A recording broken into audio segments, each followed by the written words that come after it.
Making sense of percentage comparison problems. Hello, language learners.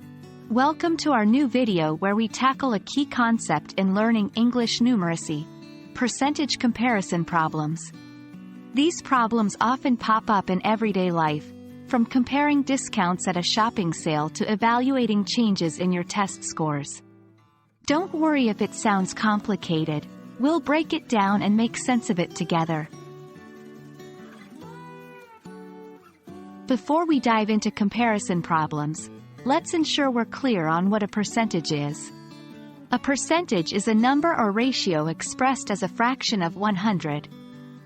When we say 50%, we're referring to 50 out of every 100, or half of the total. It's a way of expressing a portion of a whole. The tricky part of percentage comparison problems is understanding exactly what's being compared. When you encounter sentences like, A is 20% larger than B, or C is 30% smaller than D, it's vital to understand that the comparison is relative to the item mentioned last.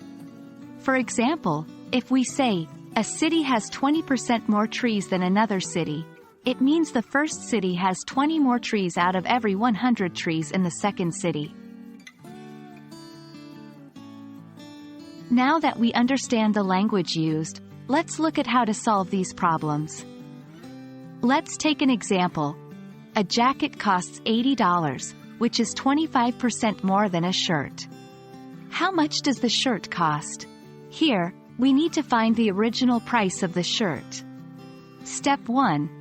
Understand that the 25% more is referring to the price of the shirt, not the jacket. Step 2. Since the jacket price is 100% plus 25% equals 125% of the shirt price, we'll represent the shirt price as X. Step 3. Set up the equation. 125 100ths asterisk X equals $80. Step 4. Solve for X to get the price of the shirt. In this case, X equals $64. The best way to become comfortable with percentage comparison problems is to practice, practice, practice. Try solving problems on your own, and then check your solutions. Remember, the key is to carefully understand what's being compared to what, and what the percentage refers to.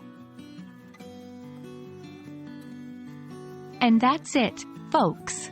By understanding the concept of percentages and knowing how to interpret comparison problems, you're well on your way to confidently handling percentage comparisons. Keep practicing, and soon these problems will feel like a breeze. Remember, it's not just about numbers, it's about understanding the language. As always, happy learning!